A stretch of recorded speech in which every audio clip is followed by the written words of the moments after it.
and to secret proceedings. I think a new world order is emerging. An inside job? How dare you? How dare you?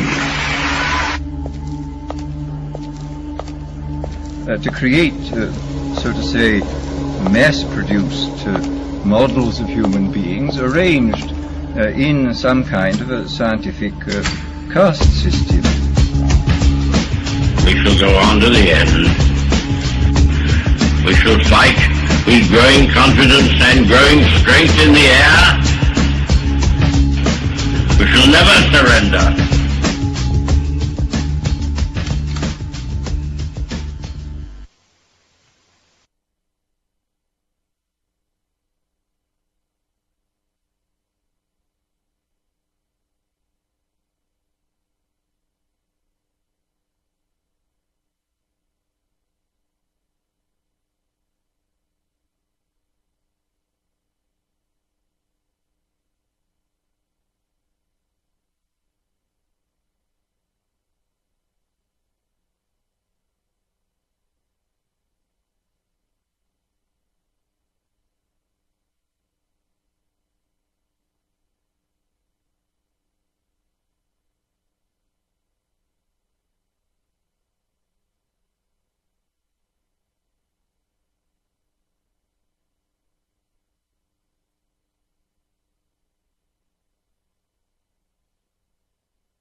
What's up, everybody?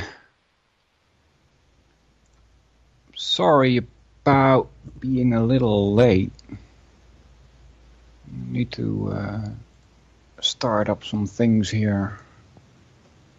Hold on, everybody.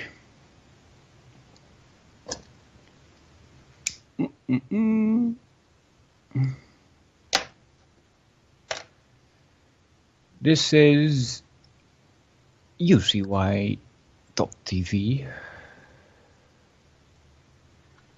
I'm your host, Walter Hendricks, coming to you from the Netherlands. Oh, blah, blah. Hold on, guys. Here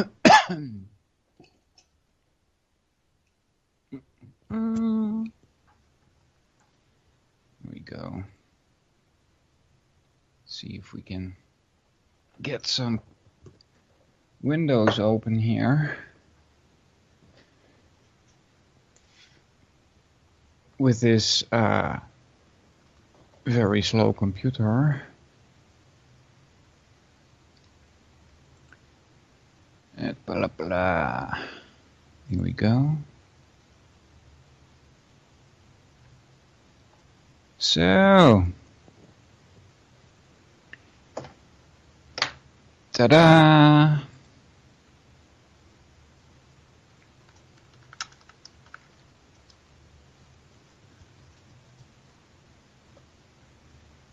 Hey, lots of people in the chat room. Captain, Miss Donna, Desert, Grump, Jane, Jules, Matty, Surely You Jest, Vincent, and 5 on ons. Hey, what's up everybody?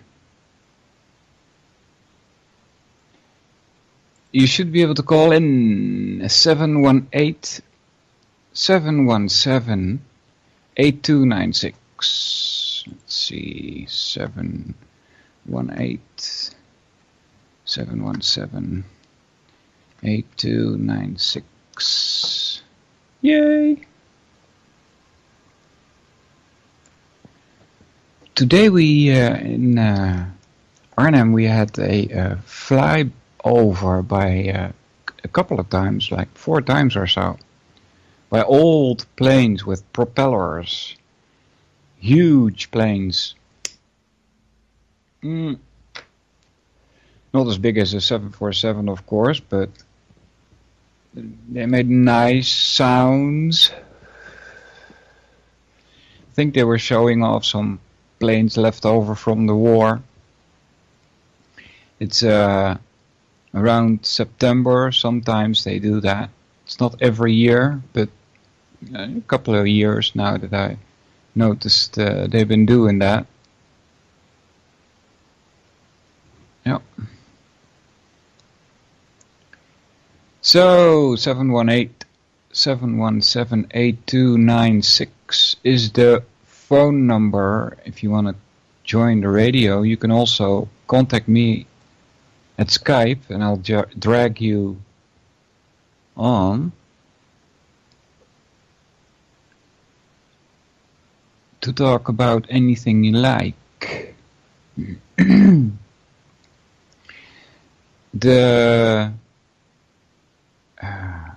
I was thinking of changing the format, I guess it's called, a little bit. Usually we focus on material things, so to speak. False flag operations, trivium, philosophy, quadrivium even. I touched on some of that. With the numbers and all. Guys, I'm sorry I was late for the start of the show. I don't know what happened. I totally miscalculated the time.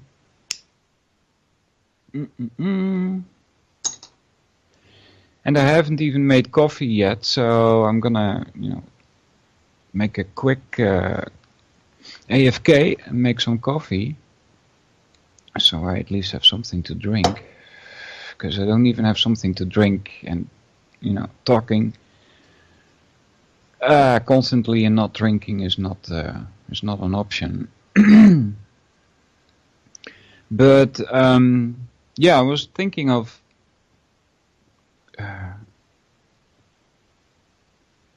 trying to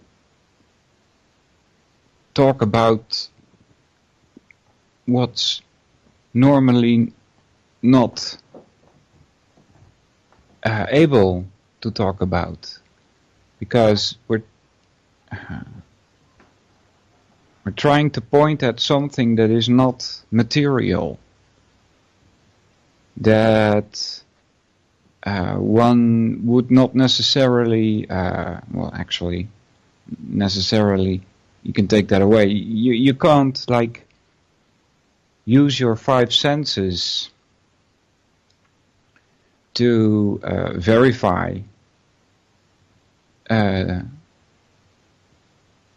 things about the non-material.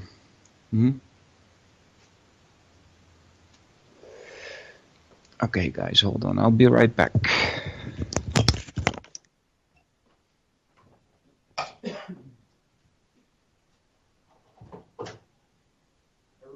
Need to make some coffee, guys. Hold on. Thanks, Jules. Let's see. Hold on.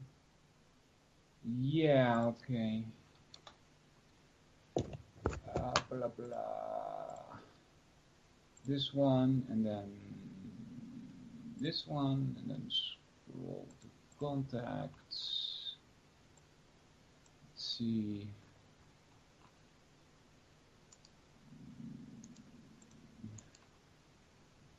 Invite. There we go.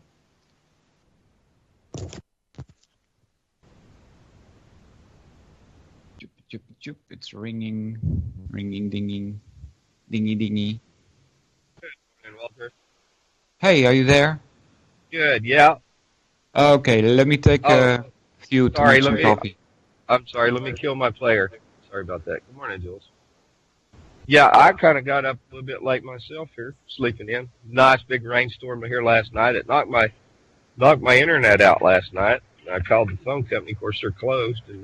But my buddy works there, Steve Trawick, good old boy. He walked me through everything and got me through, and I plugged my landline into my other computer over here, so it was working. Then I thought it was my router. We did, and so I unplugged it for a while again and hit the reset button on it, and it came out. But I could tell by the way the lights was flashing, things was different than I'd ever seen it before. So here I am. I got back here just in time to set your notification for a redirect right here to UCY.TV for Real Liberty Media listeners. So we'll probably see them showing up over here directly in the UCY chat. And I'll make some coffee here in a little bit when Walter comes back. Good morning, everybody, over here in chat.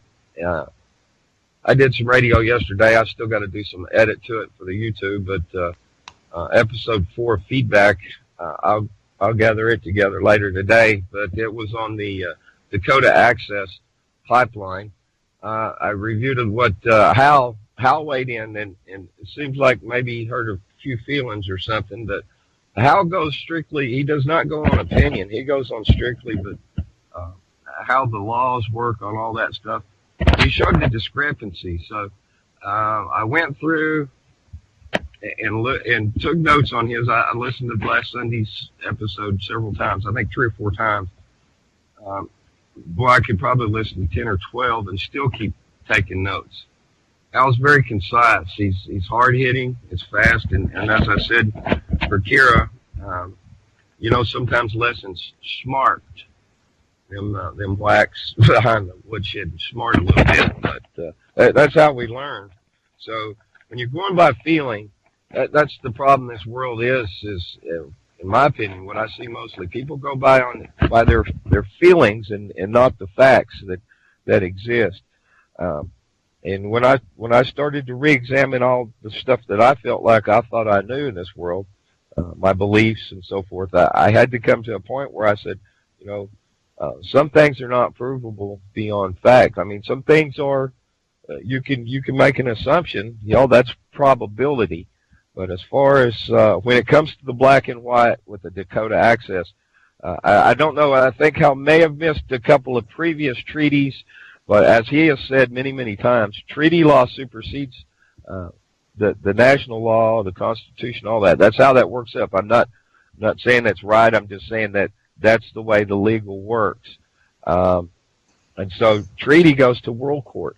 Now, on Facebook, Tom posted from Resurrected Republic, posted on my page, and a gal, somebody had posted, her name is Joanne May Spotted Bear, and she went through all that stuff. She's a member of the Standing Rock Sioux Nation up there.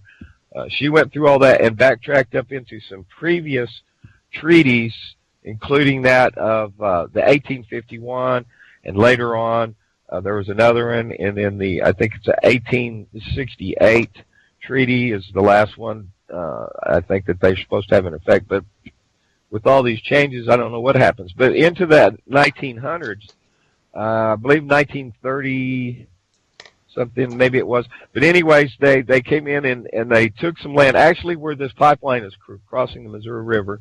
The Standing Rock Sioux Nation did possess that in treaty, and somehow they took it. But for me, the big issue right here is pipeline construction. And last week, I guess it was, Walter and I spoke some on the steel of 9/11 and so forth. So I've worked with structural steel, and I've worked in the several years in the pipeline industry, and that was for drinking water and sewer treatment. So gas lines are actually a whole lot less, quality built as opposed to the stuff I was working. This is 2.5 foot pipe they're putting in the ground. I couldn't make out. I looked at a lot of the construction methods in some PDFs on what their standards was. I believe these are all just butt welds, but I thought I saw some pipe out in the field that looked like a Victolic coupling. That's basically the ring. Into each pipe has like this ring that's bent around it. Then they butt up, and then this mechanical coupling brings them together. But then I shared a video to an example of a river crossing. It was a small one. But I'm going to tell you that therein lies the problem. A 2.5 foot pipe. Somebody just posted there's another one, I guess, down in Alabama, been leaking many thousands upon thousands of gallons. But when you're talking about water, now they're going to build that pipeline. I'll assure you that pipeline's going through. So the best they can hope for is to make sure that the quality of the construction is going to, or at least help prevent any kind of catastrophe. Now, Kira was talking about what's right, and Hal's talking about what's legal. And our feelings do get in the way a lot of times. We're all emotionally invested in our ideologies and our faith and religions and worldviews and all that. I don't care how well you think you're not. I'm just talking about myself. But I think we all, at one point, our emotions do kind of guide our thinking. So it's hard to untrain your brain there in that fashion. Yeah. I don't follow any of those news stories.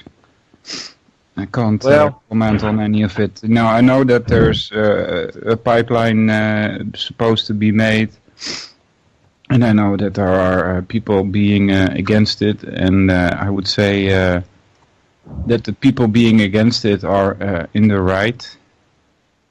They were here first. So. Well, in lieu of pissing some people off, I don't really buy too much of the indigenous. I mean, we've all come from somewhere. Even those that are indigenous to the area, they came from somewhere else at some point in history, and people occupy the land. Oh yeah, but that's not the point here. The point is that if anybody has a claim to the land, it's them, not Western people. They were there first. That's one of the laws of property. I don't know if you would call it that, right? But right. That's how you solve things. If there's a dispute about property, who got it first, right? That's a normal way of solving a property dispute, right? Yes. So, and since they got it first, I would say that they are in the right. Well, yeah, I mean that's probably beyond my scope to be able to discuss the fullness of that, and it does make sense what you're saying. But also, there are people that occupy the land and have been for generations. Well, you're the first person that says that what I say doesn't make sense. So that's you got a star right there. Yeah, I mean it's pretty convoluted. People have made use of the land, and even before the indigenous of any certain area, there was somebody else there, and they pushed it out. Our history goes very deep, and the history that we know of is pretty deep. And of course, as you spoke in, there's a possibility that there's thousands of years of history that's not accounted for. Yeah, that's true. Let me ask the chat room here. How's my sound? I've got a different headset on here that's built in my headset together. You sound shitty. I was afraid of that. Yeah. Do I really? Well, like you got a bad cold or something. Oh yeah, that's my voice. I'm a little. I was hoarse yesterday. A little hoarse. Belle. That's my Indian name, Little Horse. She tagged me with that one. I thought it was pretty good. Mm-hmm. But I was wondering about the sound quality because this mic normally don't use. Yeah, you should try sticking with things that work. Well, I was trying to be quick here and plug everything in. I had to have the other system plugged in over here on the Sound Blaster, and for some reason it didn't work through the with Skype here last time we spoke. So I just grabbed this headset. Okay. So you got coffee? But no, not yet. I thought I'd give you a chance to get your coffee and get ready, Yep. and then I'd hand you the mic back, and I'll hang up here. And, Thanks, give buddy. it back to you. You bet, Walter. Talk to you. Take care, mate. Thanks. Okay. Let's see that I don't click the wrong. Let's see. It's okay. All right. 718-717-8296. So, to get into the material, quote-unquote material, I thought about checking this Isopanishad, but it's in Dutch, so I'm gonna have to like translate it while I read it for you guys, and it's not so nice, but anyway. These are pretty, how do I put this? Hard, not in the sense that they are difficult, but hard, right? They don't mess around with their translations here. And I'm not quite sure what to think of these translations. This is from a sect, like a cult. The point is that there's different translations out there of these ancient Vedic texts, of which this Isopanishad is one. There's Upanishads, but there's also Isopanishads. Now, Upanishads would be, I think, would be better if we could find some if we could find an Upanishad, but I've got there a Srimad Bhagavatam, a couple of chapters, but I'm not sure if I have Upanishads here. I would have to get them off the internet somehow. Anyway, these translations are very direct, and therefore they are, at least for me, they are, I think he translated it this way just for control of people, and you will hear why I think that when I read you what it says here. But this is from the translator that I also read the Bhagavad Gita from, and they warned me ahead of time that the language used, the way in which it is translated, might have been tainted by the translator, right? So it says, this is the first mantra. I won't do the Sanskrit sounds, and it's a little bit more than an alinea or something. It says that and everything which has a soul and which does not in this universe is controlled by the Lord and is his property. That's the first sentence. So, anything that has a soul and does not have a soul in this universe. So you could think of your body in this case. See? I guess we're stumbling on directly at the first sentence. We're stumbling on one of the most important views. Maybe views is not the right word. Might be the wrong word. One of the most important points of their philosophy. See? It says anything that has a soul or does not have a soul. It doesn't really say that. It says alles wat bezield en onbezield is, but it's the best way I can translate it into English. The point is that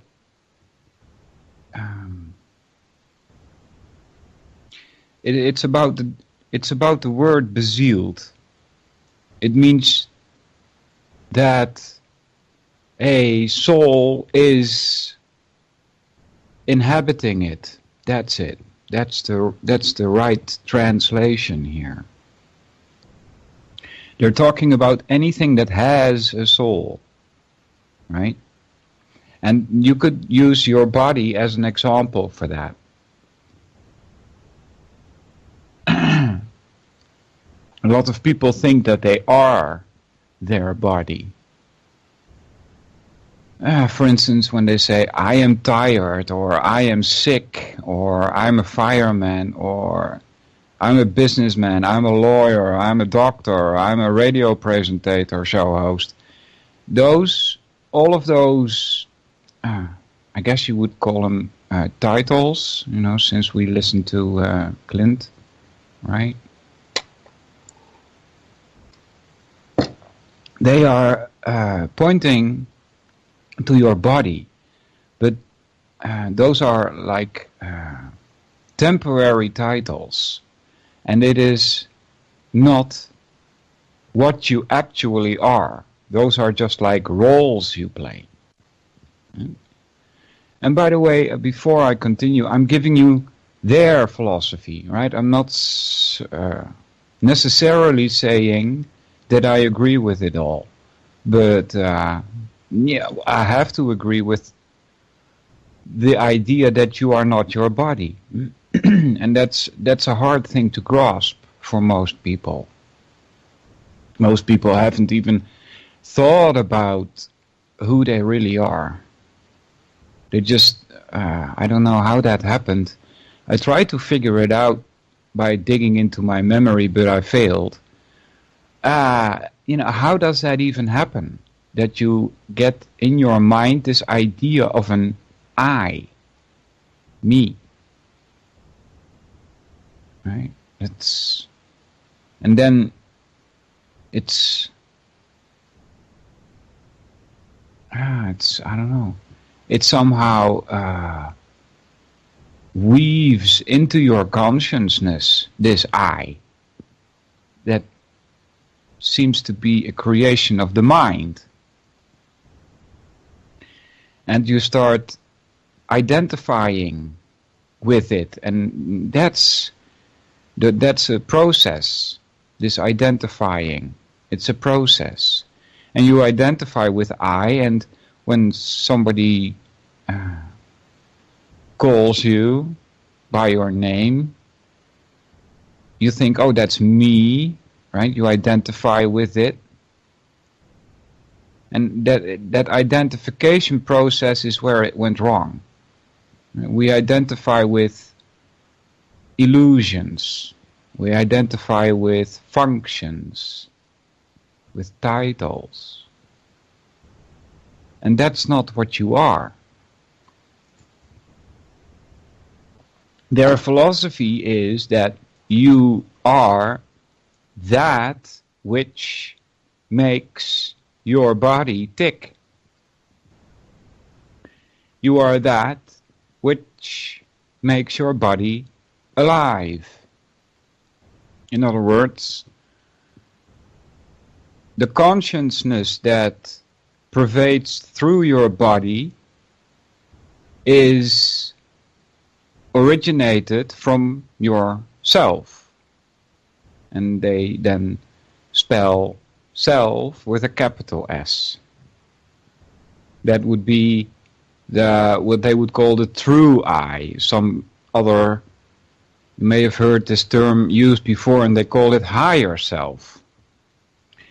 And so a lot of these terms that may be crossing my lips will be found in New Age philosophy.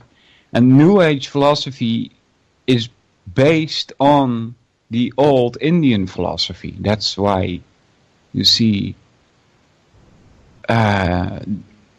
you might hear me using some of these terms. Yeah, Dale, that's what I said. Dale says in chat. Walter says no one listens to his shows. Yeah, that's true. There's nobody listening. Yeah. Is there? Right? I mean, I find, going off topic for a little, I find it kind of astonishing, right? There's radio stations out there like American Freedom Radio, and I went there in the chat, and there's freaking nobody there. And it's like a replay of something, and I come back 24 hours later and find that a couple of people have chatted, like 3 or 4 or so. You know, and it's the same in the UCY chat. There's people now there, apparently. In the morning there's people there, but then it just dies down at about 12 a.m. EST. And there's nobody there. And I'm like, what the fuck? How can this fucking happen? You know, I said years and years ago that we would be winning because once you're fracking awake, there's no going back. Right? So why aren't the numbers growing? I just can't wrap my head around that. I mean, I get the usual infighting, you know? I don't, necessarily participate in all of that crap. I don't think you will find anything about me infighting with anybody else. What's called infighting, right?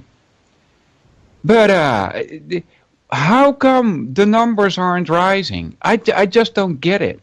They tell me that in the United States now, 50% of the people don't believe that Al-Qaeda carried out the attacks of 9/11. Yet, it somehow stops there or something. I was in the middle of the ride when we were chatting. Probably why nobody was there at the time. I'm not sure, Matty. Right, but it probably stops there for these people. That,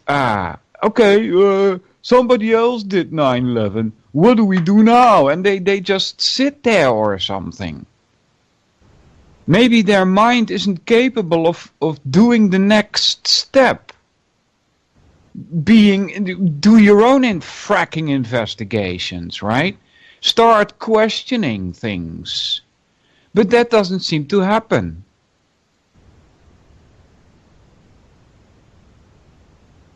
You know, but even then, a certain percentage wakes up every day.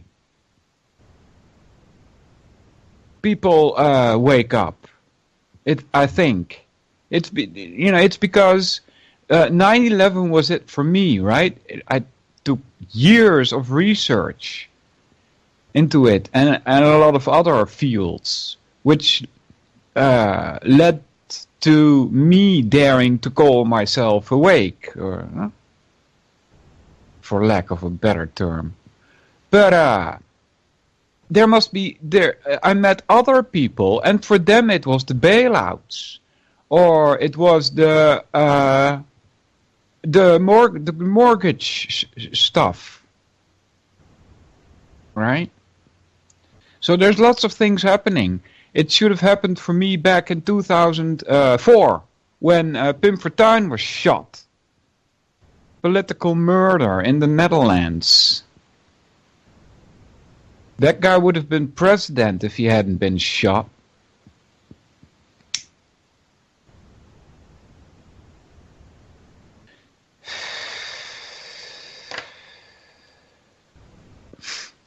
So, how is it that these numbers aren't growing? We've been doing this for years now. Not just me alone, right? There's lots of other people. And that are still around doing things.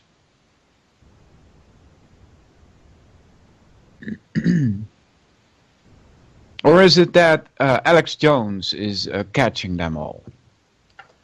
And he's getting more and more numbers. I don't know. I just don't know. You know, the first thing, yeah, especially with Europeans, I don't know about the English, the Americans, but you know, the Dutch people, then when they hear somebody like Alex Jones, they're immediately like, oh, okay, this guy is crazy, right? Because of his manner of behavior, not of course what he says, but how he comes across.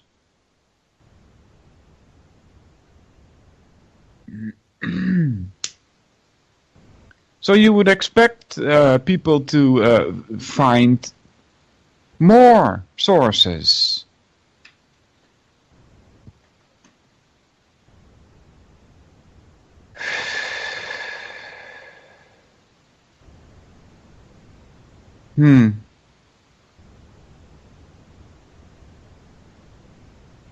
Yeah. And yeah.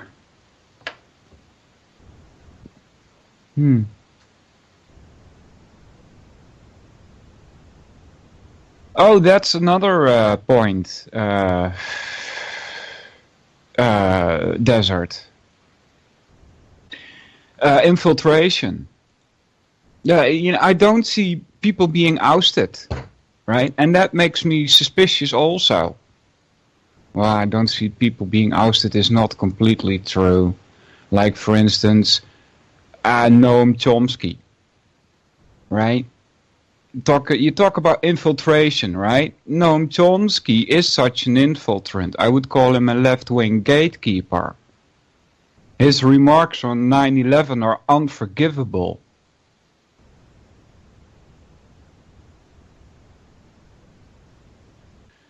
Matty says, I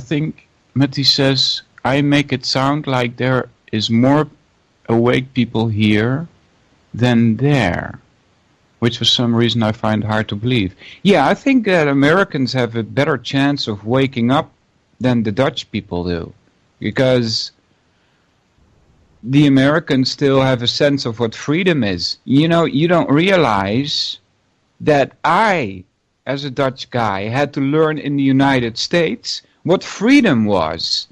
And that's kind of ridiculous, because Holland is supposed to be some kind of bastion of freedom. Right? We tolerate just about anything. But that's not what freedom, the idea that the Dutch have of freedom is not freedom at all. It's a conditioned kind of freedom. If you ask the average Dutch person, what would you define would you give a definition for the word free, they might say, not in jail. You see what kind of attitude you have to give a definition for freedom and then say, not in jail?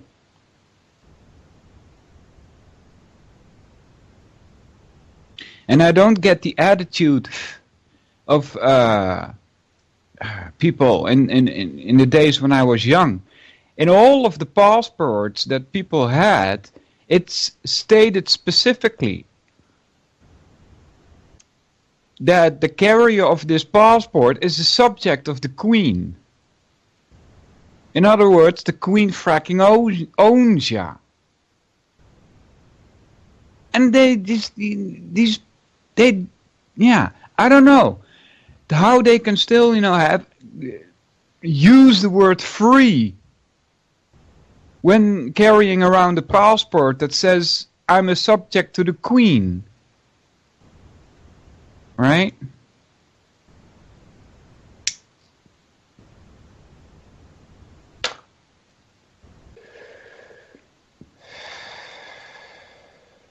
And the underground media, so to speak, the alternative media here in the Netherlands is nowhere. It's even the one site that I used to go, and I used to even make radio at, it doesn't exist anymore. They fell apart.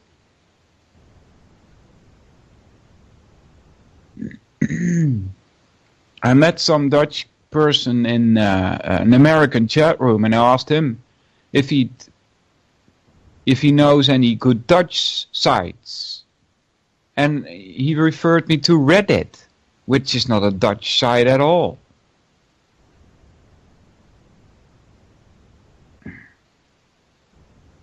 Yeah, I know, Jules, that chat doesn't reflect the listener numbers, and to be honest, I don't mind that there's nobody listening, but even if you look at the YouTube numbers, you and I, we got like 50, 100, 20 views. As some of them reach over 2K, but that's because Gino Denning is on them, or John Anthony West, or Robert Schoch, those people that I had on. They get higher views. That's because people look in YouTube and look up their name, right? But you can just state the fact that we're unknown. Well, maybe some of the hosts at UCY are not that unknown. The Brandon Tupperville seems to be very well known. So that's good, right? I guess that's one of the light points. And, like for instance here, these guys at Spitfire. Dave Emery. Have you guys ever heard of him? I'm sorry, we're a bit long off topic, but doesn't matter. The unspeakable can come later. Dave Emery, I'm typing it into chat. Emery. Dave Emery.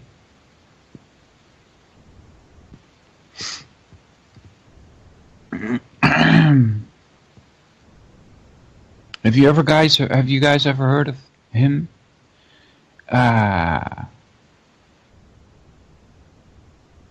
That's also true, Jules. Yeah, that's also true. I tried looking up my name, and I found out that in the first 2-3 search pages, I find that other sites. I found like 3 other sites that I never heard of. They are presenting my radio shows, and I'm like, wow, why would you do that, right? I'm fine with it. The more people that can get exposed, the better. But I was like, wow, interesting. You think it's worthwhile? Wow. Yeah.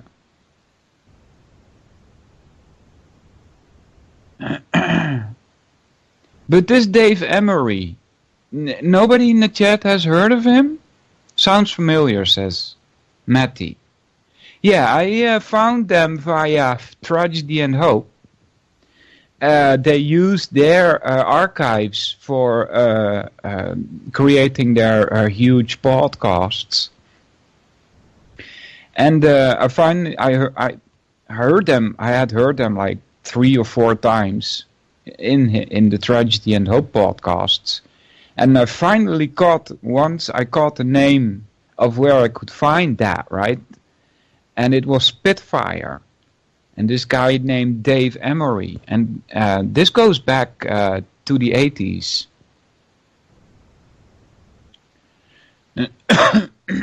Cool, Shirley, thanks. Yeah, he's still alive too, Jules. I know that, but I don't know if Grimerica had them on. And they have better views also. They have better numbers. Yeah. And they do good shows. I listened to maybe 10 or 15 of them.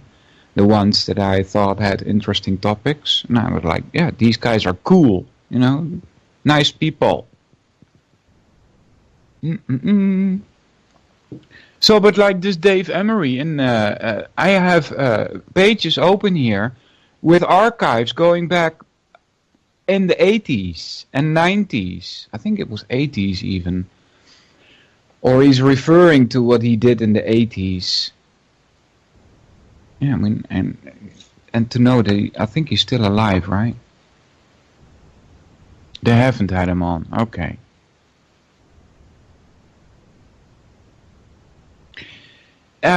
These people were doing radio like it's supposed to be done, like Maya Brussels, but then even more in depth. Matty asks, what does Dave talk about? They are much on the Third Reich.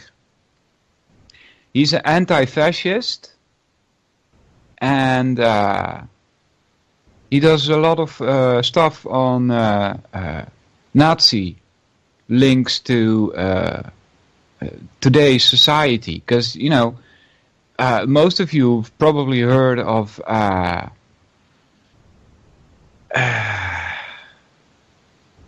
the Paperclip project, right? And people like Werner von Braun.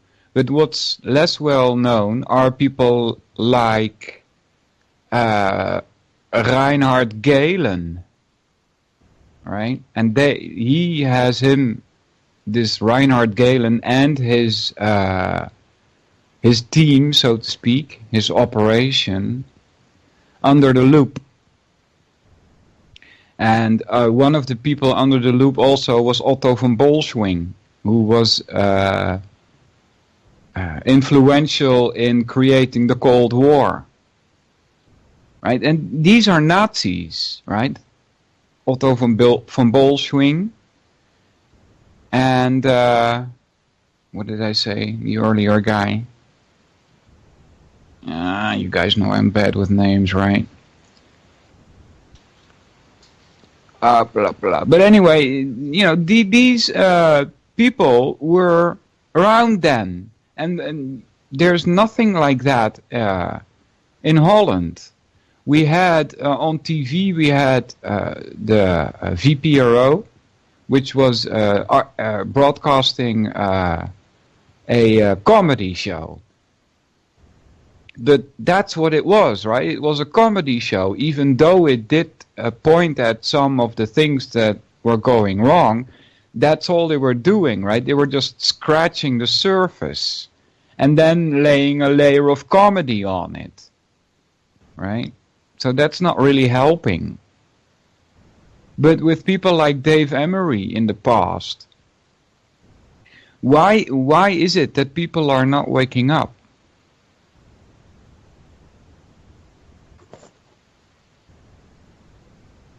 Yeah. Alright, so you want to talk more about this, that's fine. You can call in 718-717-8296. And I'll try and keep an eye on the chat and answer any more questions about it.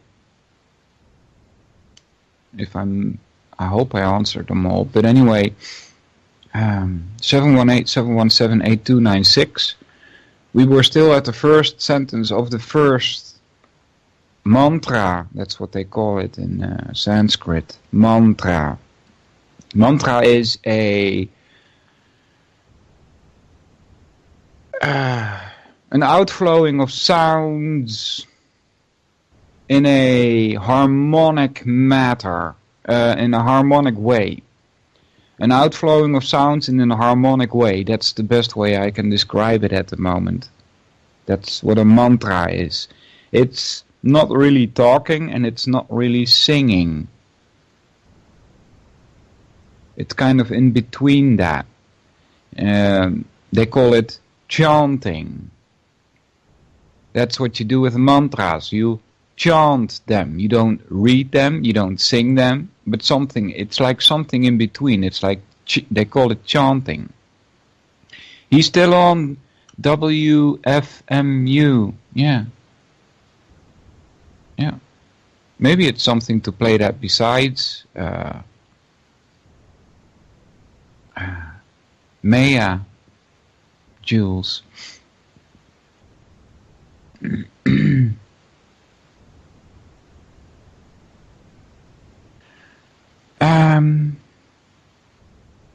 Hold on, guys. Jup, jup, jup.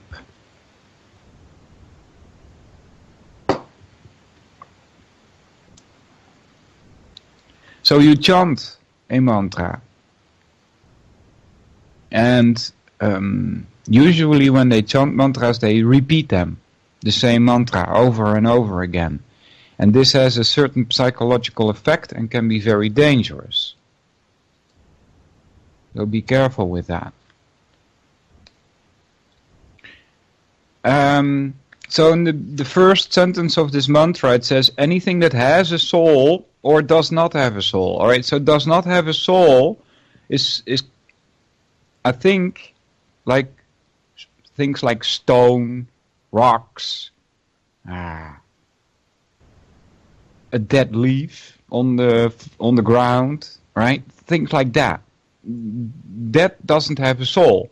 A tree in the winter, although it seems dead, does have a soul. Please keep in mind, I'm telling you their philosophy. I'm not necessarily agreeing with everything they say. Right, so a tree has a soul. That's something that has a soul from the first sentence here. Anything that has a soul or does not have a soul. Actually, it's the first part of the sentence that we are already stumbling upon one of the most important points about Eastern philosophy is the soul. And they say that the goal of this life is self-realization. And you can translate self into soul, because that's what you are. And they say that we have lost our original state.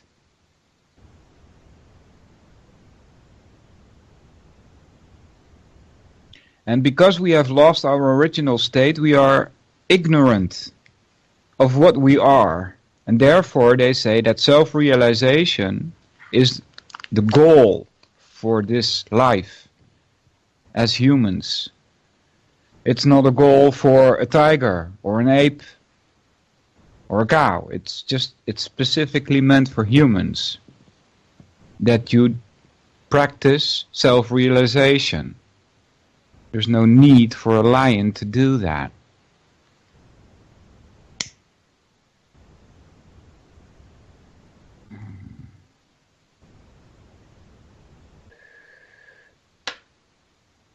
See what I mean with getting that it's hard for people to understand. It says, Vincent says, animals and humans are a soul, not have one. Right? So you're saying that a human is a soul, but a human is characterized by its form, namely having 2 arms, 2 legs, a head, 4 fingers, a heart, liver, and so on. That's a human. You're talking about a body here. It's interesting in English, in Dutch and German. It's really cool. You don't, unfortunately, you don't usually use the same words as we do in Dutch as in English, right? Usually when you guys talk about body, you talk about body, right? You don't say corpse, do you? Because what's a corpse? It's a dead body, you see? But if you translate the English word body into German, you get Körper, corpse, Körper. These are the same words. They come from the same root. In Dutch it's the same. You translate the word body into Dutch, you get lichaam. It's made of two words. It's lijk and haam. And the word lijk means corpse. See, your body is a corpse. It's dead material. It's made up of matter that does not have a consciousness. The consciousness comes from you. But you are not your body. If you were your body and I would chop off your legs and chop off your arms, would that change who you are? Or are you still the same person? I mean, you could go mad, and why did you do that? You could go sad and angry and get all these human emotional responses, but has it really changed who you are or what you are? It hasn't, and yet I cut off like 50% of your body. You would expect a change in yourself if you are indeed your body, but that doesn't happen. The idea that you have of yourself still exists, and you still identify with it. This is one of the most difficult topics to understand.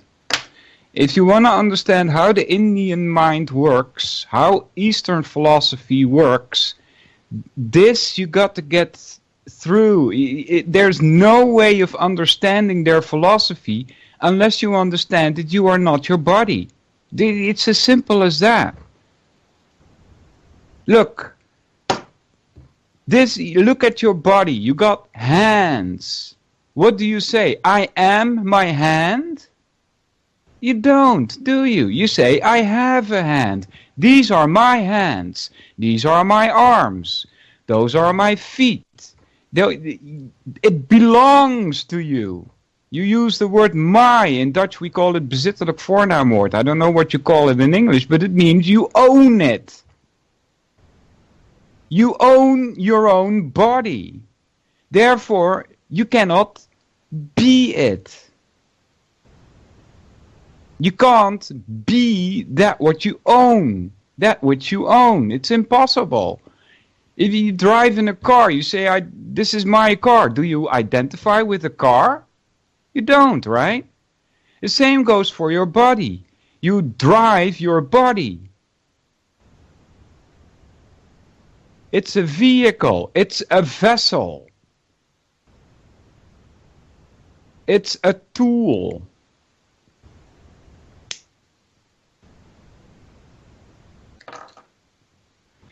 So that's one of the things about Eastern philosophy that I have to agree with, because it just makes sense. That you are not your body. And the same goes for your mind. It's another great tool.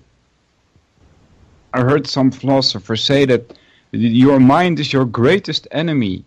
I have to disagree with that wholly. It's one of the tools that you need to be able to function in this reality, which is called material reality.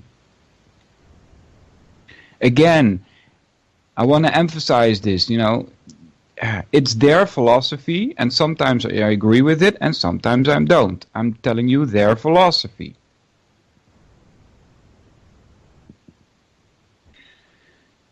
Another thing that's important is that you don't hang on your ideas. I've hammered on this in the past a couple of times, and I think it's really important because people are getting so fucked up. It's fracking unbelievable. You post something on the internet and somebody writes a negative response to it, and you get all fracking upset and start throwing ad hominems at this other person or whatever. So don't cling to your thoughts that much. It costs you a lot of energy. If you could just look at your thoughts and let them pass by without attaching to them, you would reach more levels of normalcy. What I would call normalcy. Right, so it's very important that you do not identify with your thoughts either.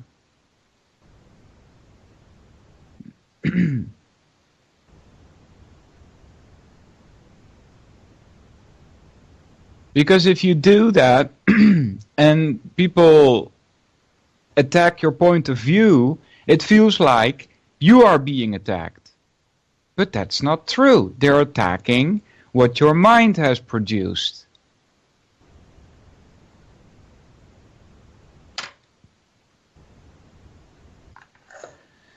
Blah, blah, hold on, guys. Blah, blah. Okay, so your thoughts are something that you should not cling to, not hang on to, not identify with. You should be in control of your thoughts, though. That's one thing, you know.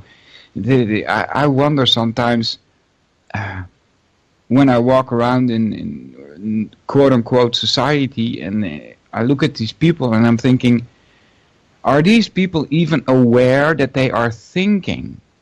Or are they like animals, more or less, like zombies, acting on whatever comes to their mind? You know, their mind is like the driving force behind whatever they do at any moment in time, without giving a second thought to anything that they do. Right? So normally, it's normal when you walk, or when your heart beats, or when you breathe, right? But it's not normal when you actually do something. And I'm thinking, like, do these people even realize that they have a mind, right? So I'm hoping that my listeners are beyond that point and can actually recognize that their thoughts are theirs, right? Your thoughts are yours, which means you own them. They are yours. You created them. That's why you should be in control of your thoughts. There shouldn't be anybody in control of your thoughts but you. That also, you know, that last sentence, there shouldn't be anybody in control of your thoughts but you.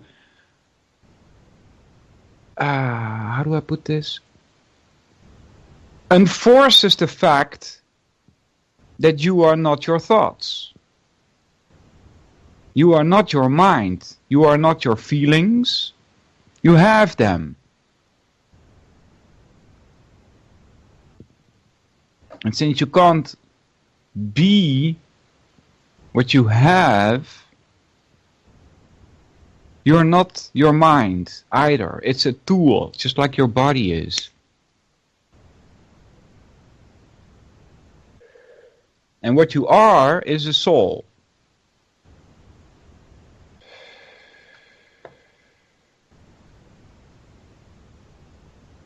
Yeah, Jules, yes, I must admit.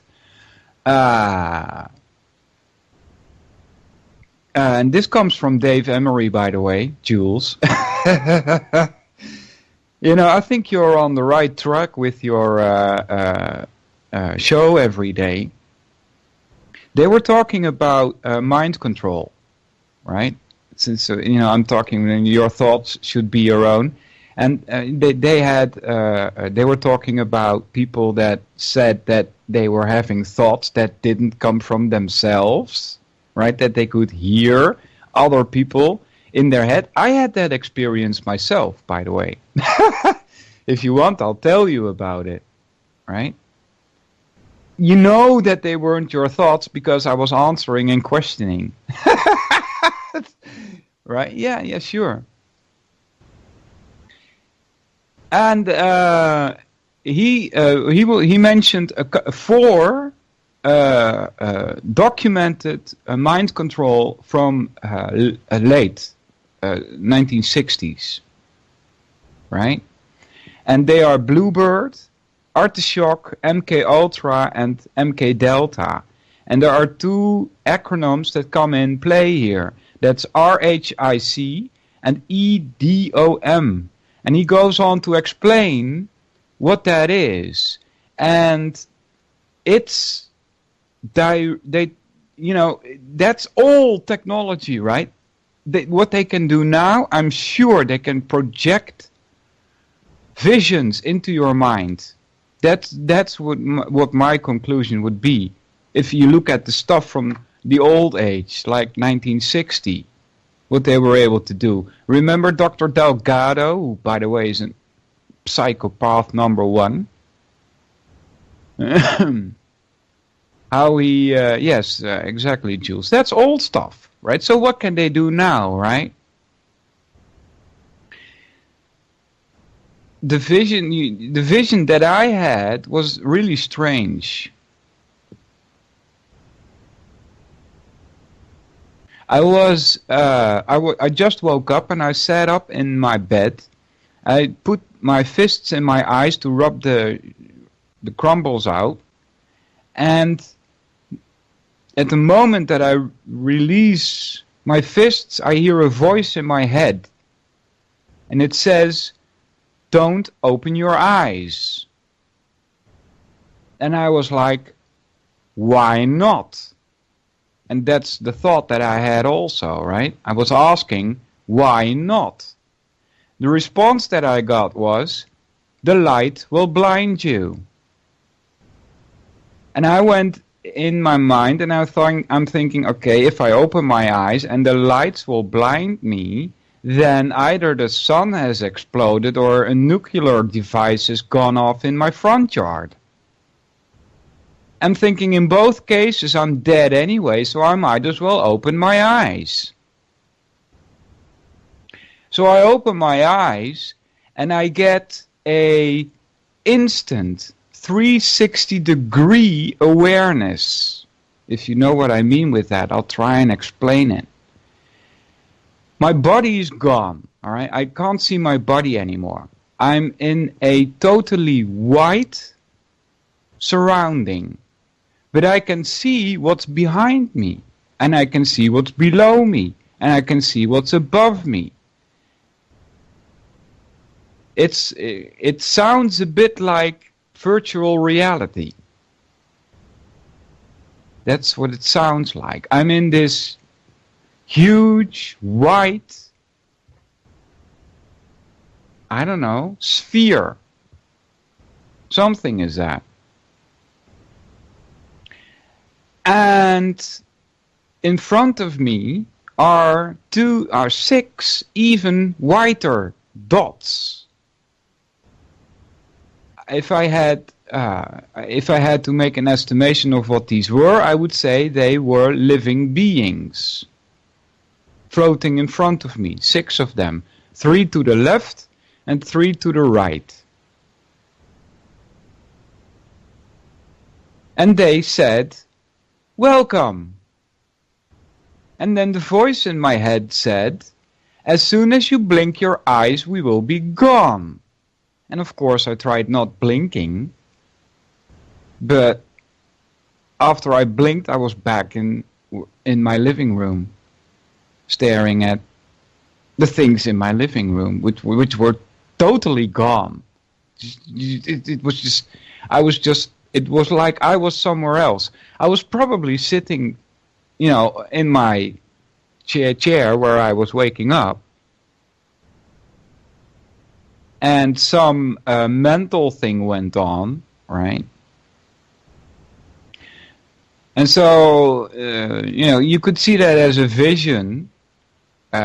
Something pulled me to some other kind of reality and said hi and welcome.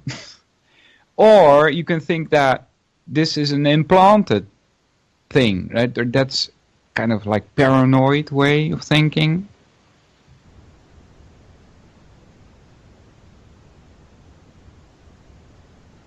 has implanted this vision into my brain to push me in some kind of direction, which I'm actually doing now.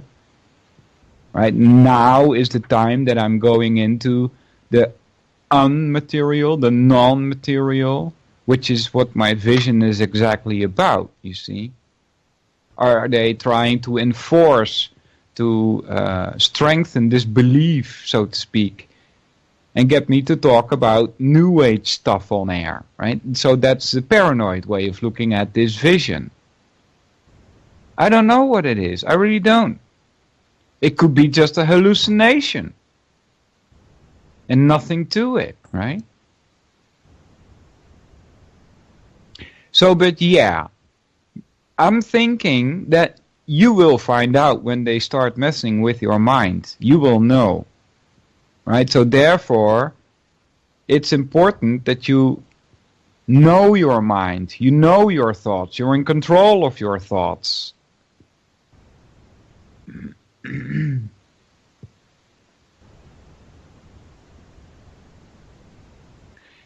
Yeah, Matty, I really don't know what to think about it. It's strange, isn't it?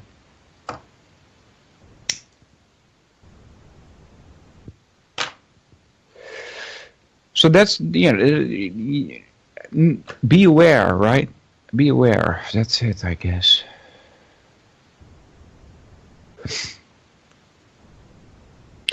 So,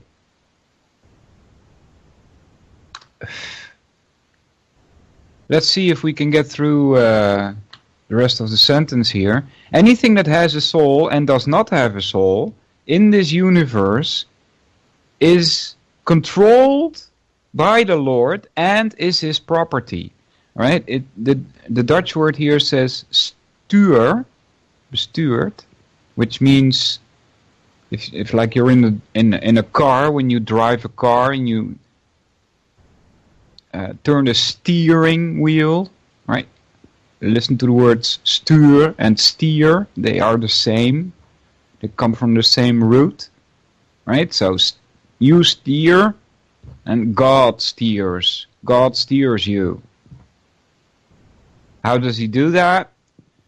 Via the gunas. And we'll probably get into that at some point. Right, but that's the explanation given. The Lord controls you via the gunas, via his 3 material modes, as they are called.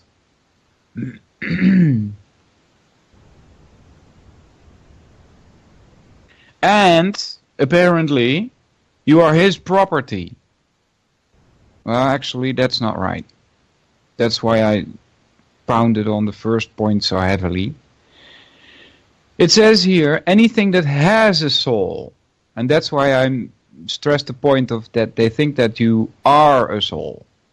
Right? Anything that has a soul is something that is embodied with a soul, right? Like your body, or a tree, or a bird. Right? Those are things that have a soul. So, this body that you are traveling in belongs to God. That doesn't mean that you belong to God. It would go against one of their axioms in their, I would say, prime philosophy, is that God created you, right? In their philosophy, they say God created you, however, he's not a cruel God, right? He gave you every property that he has himself also. And since God is free, you are also free. However, there's only just one thing, they then say, right? He's a bit more free than you are. Something like that. Right? There's you can have the same properties, but you can differ in quantity. You see? That's how it's explained. So you have, as a soul, the same properties as God does.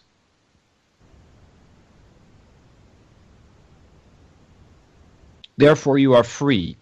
Therefore this verse cannot say that God owns you, right? It would go against their prime philosophy. And we will come across contradictions that need to be tackled in that sense. Right? So it basically, this first sentence says anything in this universe which has a soul or does not, in other words, all matter, is his property. Next is, let's see, men behoort daarom alleen die dingen aan te nemen die men nodig heeft en voor zichzelf en die ieder als zijn deel krijgt toegemeten. Ooh.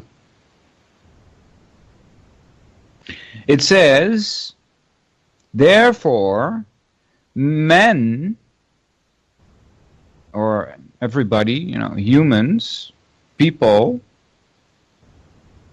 should only take things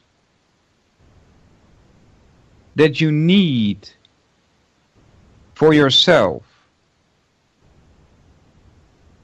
and things that you, how do I put that in English?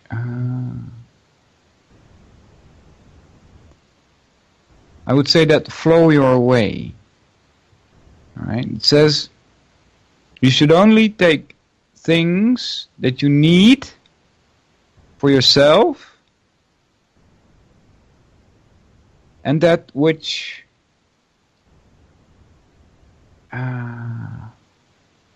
that's a tough word. That which has been assigned to you. Yeah, that's the better word. You should take what has been assigned to you. What do they mean with this? It's very simple. A tiger or a lion, they have their prey set for them. You see?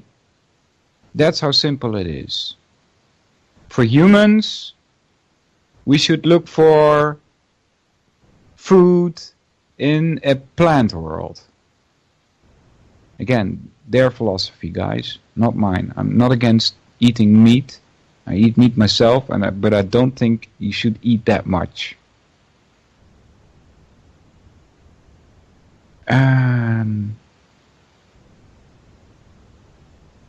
It says also, it steers a bit to the austerity thing because it's talking about needs. They mean really needs like your food, your shelter, things like that you just survive, right? That's what they mean. That's what they want, especially for the lower classes, of which a lot of Vedic texts are used against the lower classes to quote-unquote keep them in their place.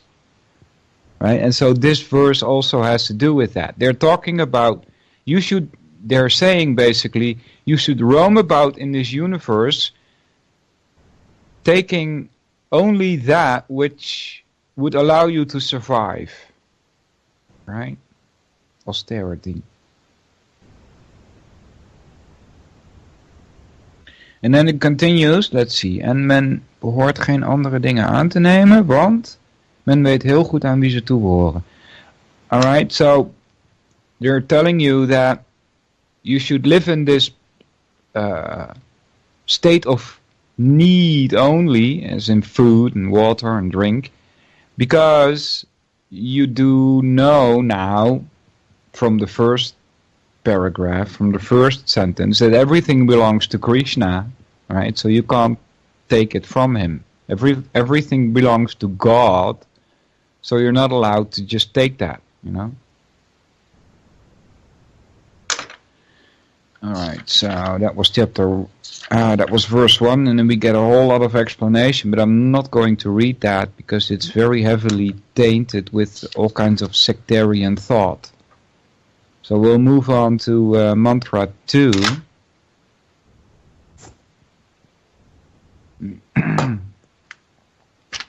Hold on, guys. Let me light my cigarette here. And if you want to call in, you can do so. 718-717-8296. Mm-mm. 717. No. 718-717-8296. Next mantra is, let's see. Als men in deze geest handelt en wandelt, mag men er naar streven 100 jaar te worden. Want zo'n leven bindt de mens niet aan de wet van karma. En een andere weg dan deze is er voor hen niet. Alright. In this place, in this verse, they are explaining how to escape karma, basically. You know, you've all probably heard of the word karma. I can't pierce into you people's minds, but I have a kind of idea what you guys think karma is. Especially since, if you're still listening, you might be of a new agey kind of type. Alright?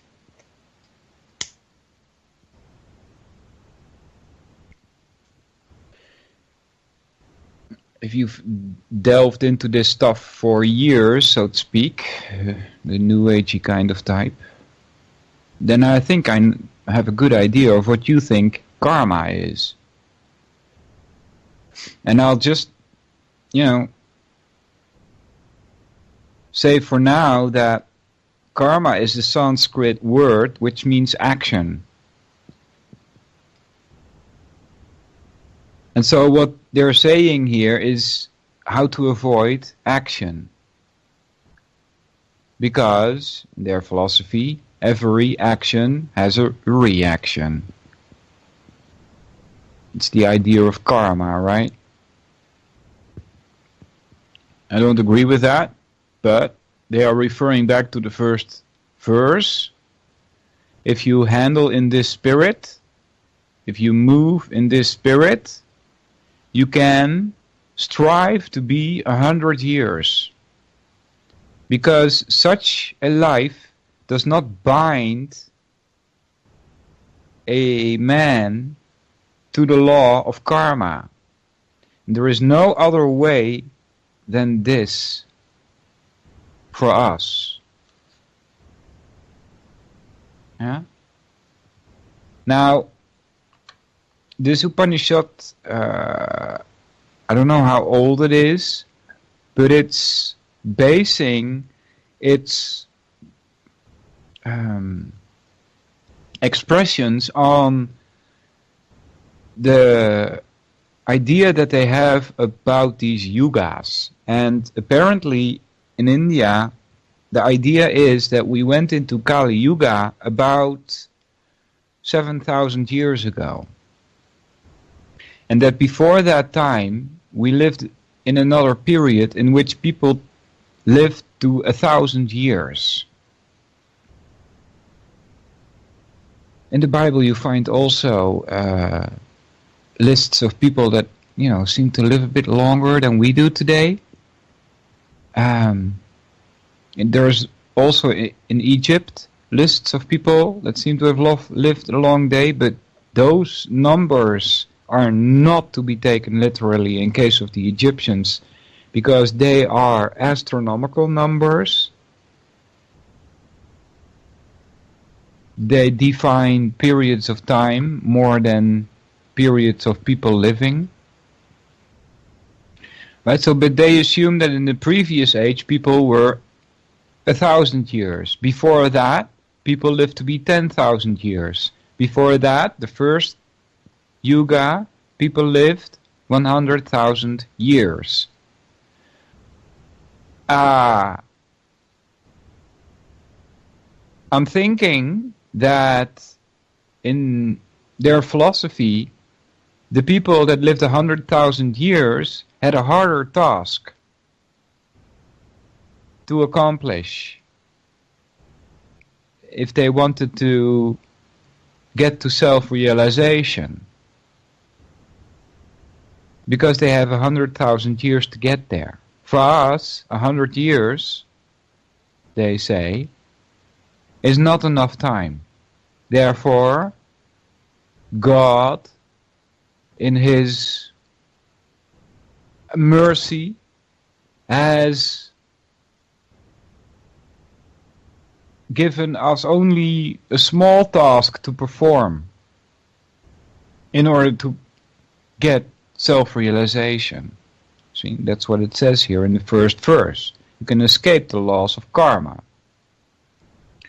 by treating the universe as being Krishnas, being gods. Okay? Okay, that's enough about mantra 2. Let's move to 3.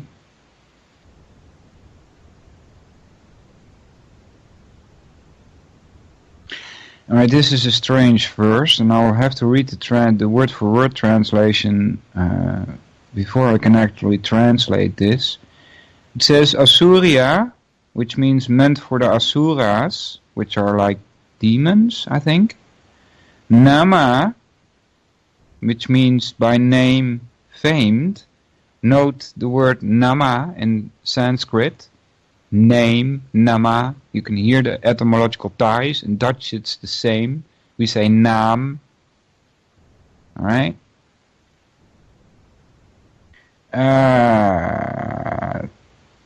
Loka is planets. Adena is darkness, or you don't know. Tamasa is darkness. Aftra is covered by. Then they, after death, go in who they are. Everybody, Atmahana, killer of the soul. Jhana, person. That's strange. See, I told you we were going to run into contradictions, right? This verse says, who kills the soul? I already get it. Who kills the soul? He, whom he or she. No, that's strange. Strange translation, right? But that's what it says here. Who he or she. Hoe hier ook she. Wie hij ook zij. Ah, like that. Whom he may be, it doesn't matter who it is, right? Who kills the soul, doesn't matter who you are, goes to the planets known as the world of unbelievers, full of darkness and ignorance. Right? That's the translation of this verse. It says, who kills the soul? Whomever you may be, you will go to the planets known as the world of unbelievers, full of darkness and ignorance. Alright, guess where we are, guys? Guess where we are? We have killed our soul, so to speak. This is meant to be taken figuratively, because you can't kill a soul, it's impossible. Told you we were going to run into contradictions. That's why you need to take this verse, you need to take this figuratively. When they say kill the soul, they mean actually enter into the material universe. Why is that? Can you see that as killing the soul? It's because you, by entering into this universe, you forget who you are.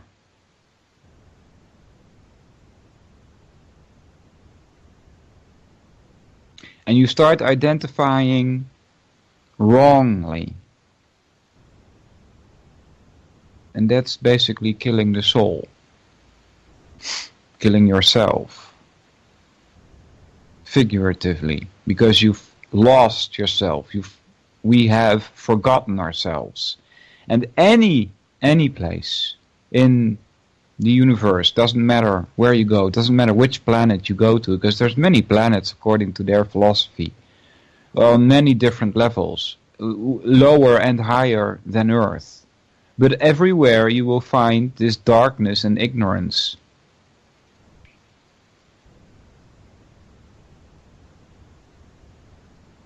Blah, blah. Let's see, next verse. Mantra 4. Blah, blah. Sneller. Voet dan alle anderen. First sentence. Although always in his house, God is faster than the mind and faster on foot than anybody else. The mighty demigods can't approach him. Although in one place he commands those that rule the wind and rain. He, meaning God, surpasses everybody.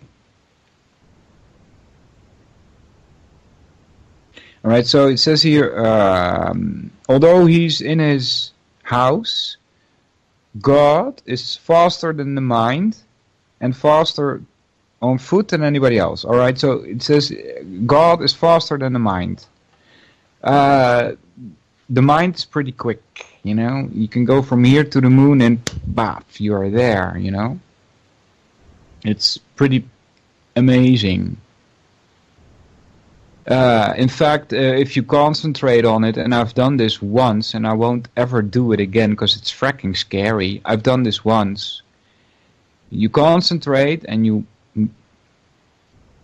move your mind above the earth and try and sense the sun. And I did that, and it was blazing. I'm telling you, it was blazing, and it was scary, to be honest with you. All right, so mind can travel pretty fast. He's, however, faster than mind, and there's probably the explanation given for this is Brahmajyoti. It ties a little bit to a talk we had in the chat room about light yesterday. Hey there, 8 Hawks, how you doing? And this Brahmajyoti is you could see it like a field in which everything floats, and it's made up of light. But it's not light that comes from a fire or a man-made artificial object. It's different kind of light. And it's also alive, so to speak. In fact, you could say that it is life, I think. I think an impersonalist philosopher of this Vedic stuff would say that it's alive but impersonal. It's life itself, this Brahmajyoti, this field of light in which everything floats. And the darkness comes from the matter, right? And so therefore, because this Brahmajyoti is God's and it's alive, he's also aware of it. So he's omnipresent, right? So then you're faster than the mind, you see? He's everywhere. That's what the Christian also say, right? He's so high you can't get above him. He's so low you can't get around him. He's so wide, or so beneath him, and so wide you can't get around him, right? Well, this omnipresence is pointed to a lot of times in the Vedic literature.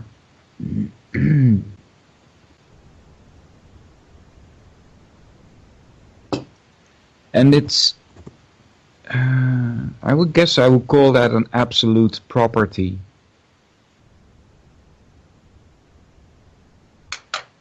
see. Can we glean anything more from this? They're talking about demigods. There are many of them. In Dutch it's translated as half gods. They are,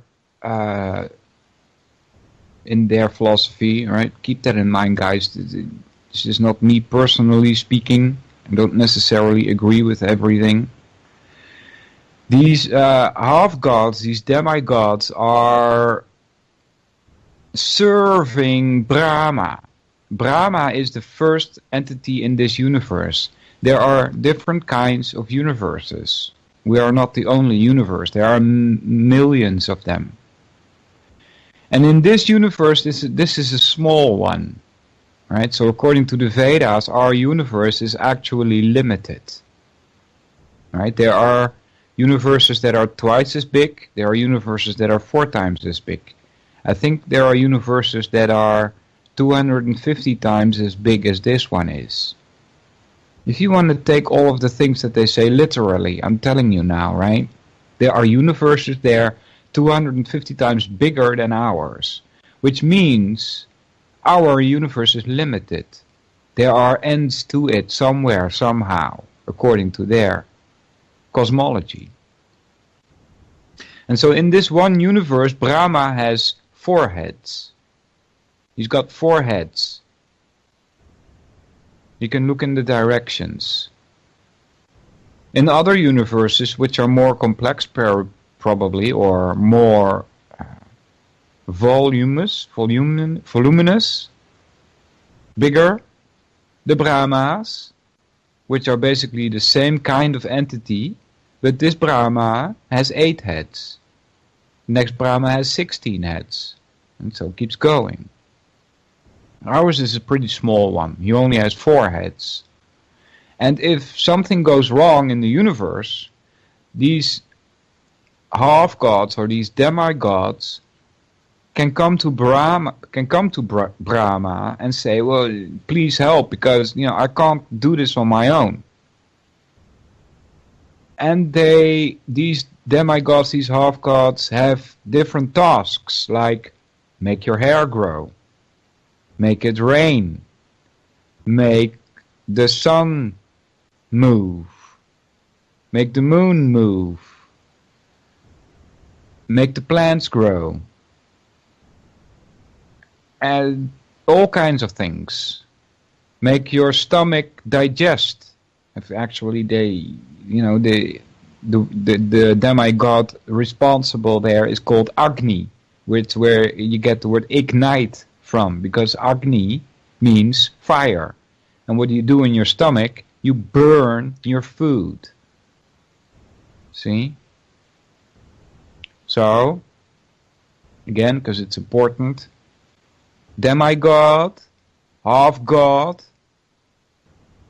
in your stomach for digesting food, it's called Agni, which means fire.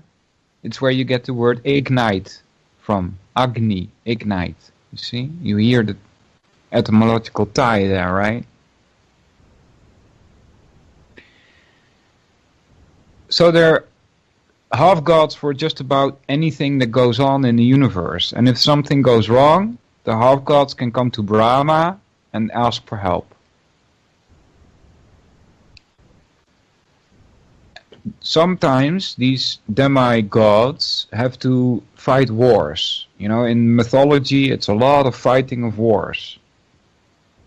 I don't necessarily think they should be taken literally. They could be seen as internal battles going on within the human mind. Alright? Or many of these demigods also represent human emotions. And the continuous battle, which is being talked about in the Vedas, can be seen as an internal battle also. Not only a real battle on the battlefield, but also the constant struggle of good and evil, right? That idea is something that goes on within you. If it doesn't, I wouldn't consider you a human being. I guess I'm kind of arrogant in saying that, but that's my standpoint.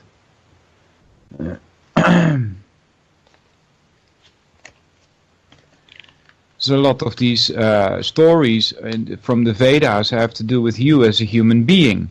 For instance, I told you about the 5 brothers that had a war with these 100 other brothers. These 5 brothers actually represent your senses. 2 of them are twins.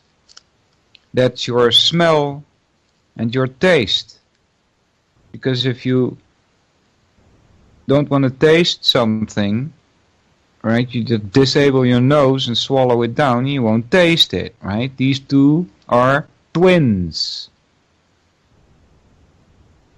So you could actually see that as one sense, which would decrease your number of senses to 4. And then adding another 5th one, adding one back, being your mind. Some people call it the 6th sense. This is me talking, by the way, it's probably incorporated in some Eastern philosophy, but I would classify your mind as a tool or as a sense, since your senses are tools, right?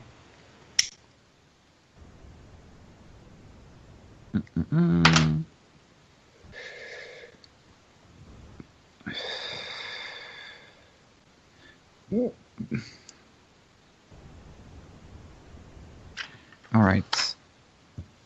Let's see.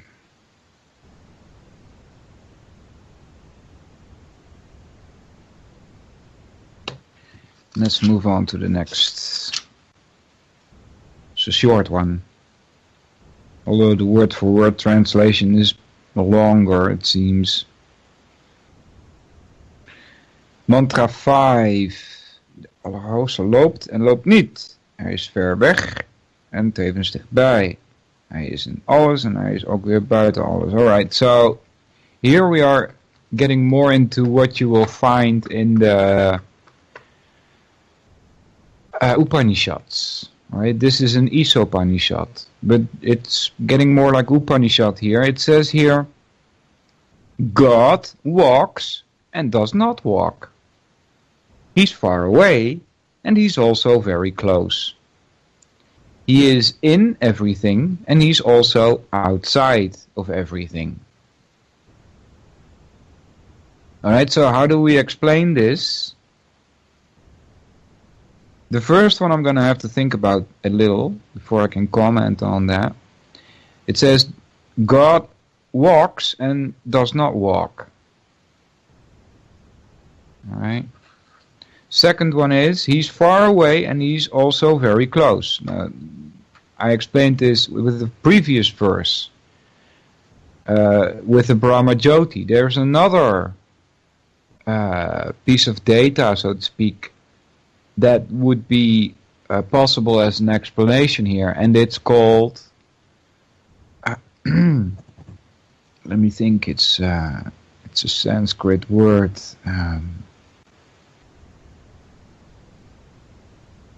Paramatma, I think. Yeah. It's Paramatma. And this is about, they give even dimensions, it's about, how many inches would that be? 5 or so, I think. 5 or 6 or 7 inches. There is a 5 or 6, 7 inch tall avatar in your body, surrounding your heart. And he's called Paramatma. This is God. He's traveling with you for the rest of your life. He is witnessing how you go about in your life. And it's called Paramatma. and it's about 6 inches tall. It's an avatar, right? I think they call it an avatar. Right? Don't know what kind of idea you guys have with what an avatar is, especially since the movie came out. But an avatar, normally speaking, that's why I'm guessing that they call this an avatar, but I think so, this Paramatma. Because probably, that's what I remember, and I'm thinking now that avatar must have more than one explanation, and that's probably true. Many words have different explanations. And so avatar normally means a specific manifestation of certain aspects, not all of them, sometimes only certain aspects or all aspects of God. What did I say? I'm not sure that sentence came out right. An avatar is a manifestation. Yeah, I think it's okay. An avatar is a manifestation of aspects or certain aspects of God. Right? So every avatar is God, so to speak. But depending on the times, depending on the situation, he changes into different avatars. Like, for instance, there's one avatar, he changes into a swine and lifts the earth up into its orbit. Because somehow we kind of lost our orbit. Unfortunately, I don't know the full story, but Earth apparently lost its orbit and was lying at the bottom of the sea in the universe. And Krishna had changed into a swine, lifted up the earth and put it back in its place.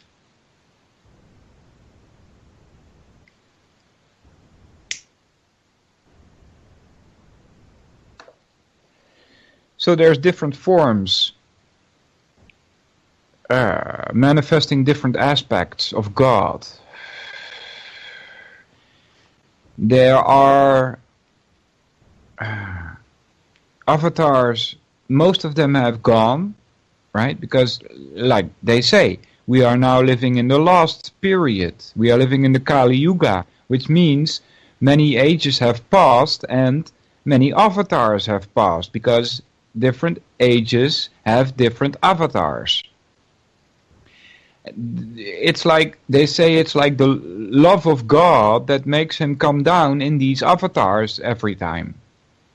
It's because God loves us, right? And so avatars can appear randomly also, though, right? So one could be coming down right now. But there are also avatars that have been predicted. In fact, the Vedas claim that they predicted Buddha as an avatar. They claim also that in the future sometime an avatar named Kalki will come.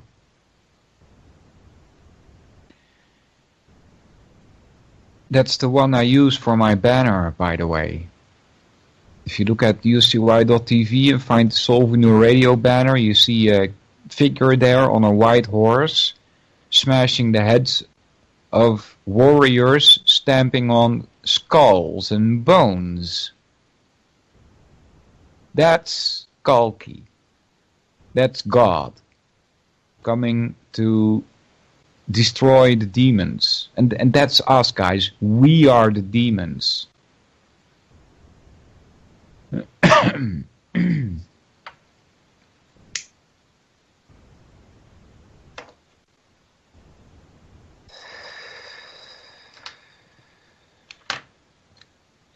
All right, so because there is a copy, so to speak, of God within you and goes with you through your life, but he's also in his own house, in his own place, at what they call Krishna Loka. Loka means planet. Loka, listen, location. See how Sanskrit is tied to English, or Dutch also. Loka, location. Loka means planet. Now the next is, he is in everything and he's also outside of everything, which is basically a repeat of the previous sentence.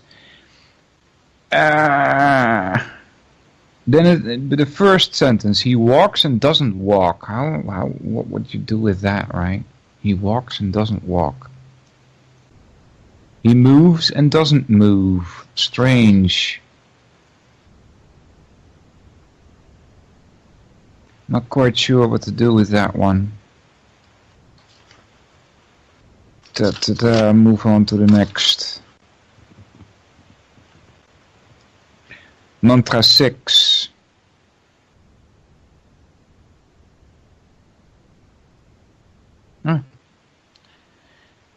This says, it says to see. Let's get the verbs out of here. To see and hate.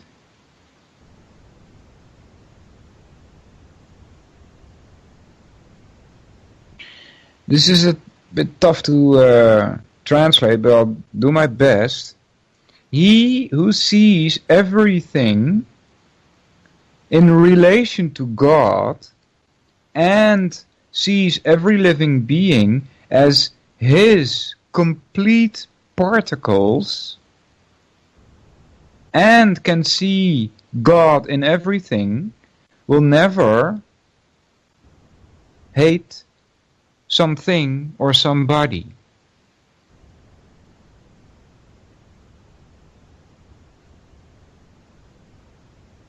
Now, the one thing that springs out for me in this verse is that you can see living beings as his complete particles. Complete meaning here having the same properties.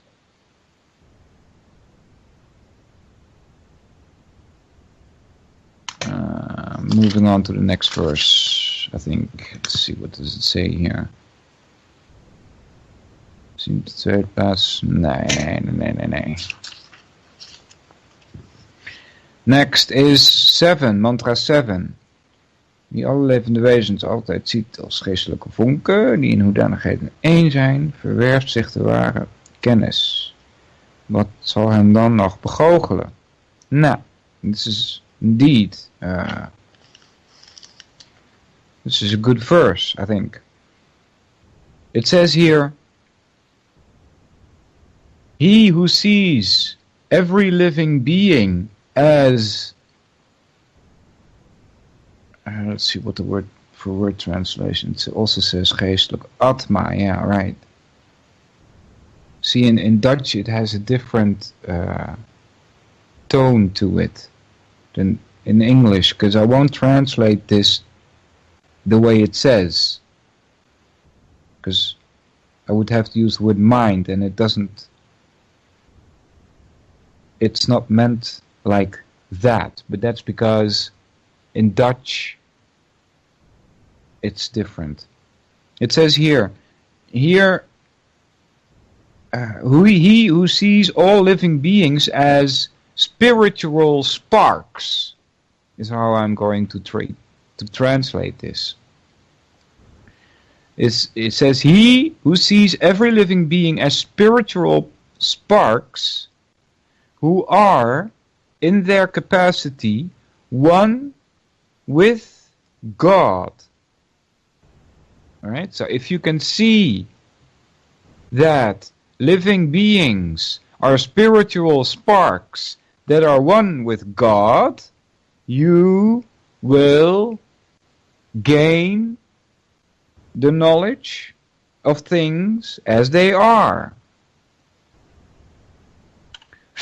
And when you've gained the knowledge of things as they are, you will not be able to be fooled. Alright. Next verse. 8. It's a long one, as at least the word-for-word translation is pretty long.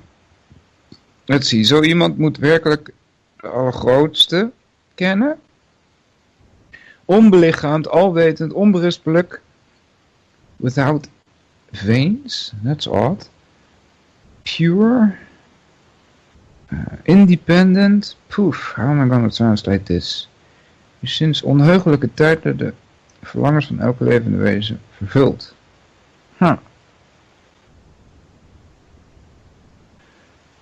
Alright, so this is referring back to the previous verse, and they're talking about such a person, right? It says here, such a person must know the greatest, meaning God, which has no body. Right? It says here, God doesn't have a body, not like you and I do. He doesn't have a material body. It says here, next is that this greatest, or God, is all-knowing.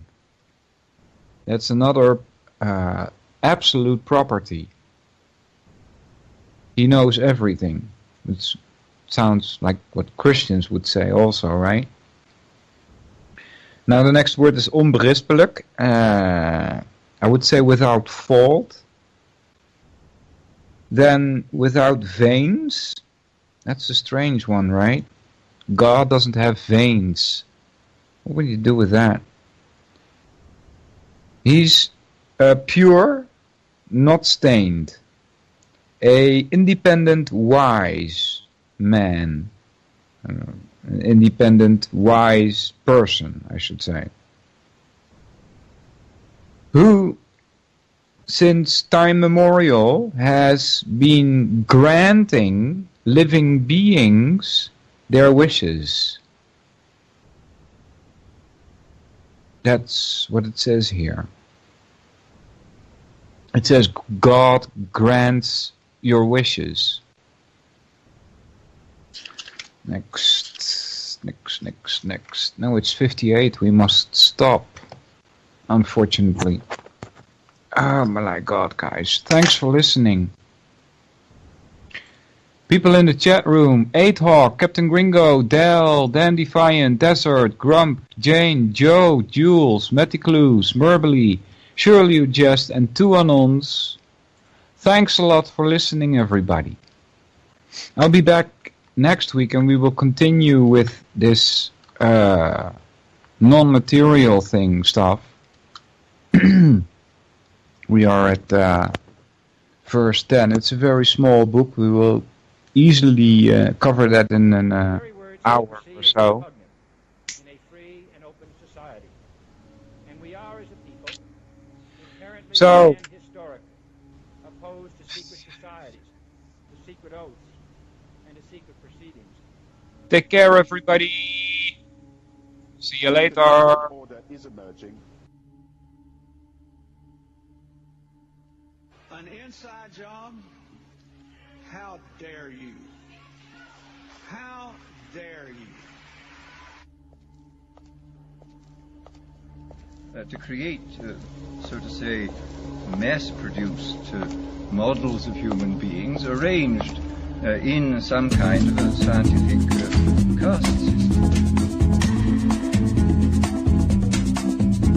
You are listening to UCY.tv. Why don't you stick around for more awesome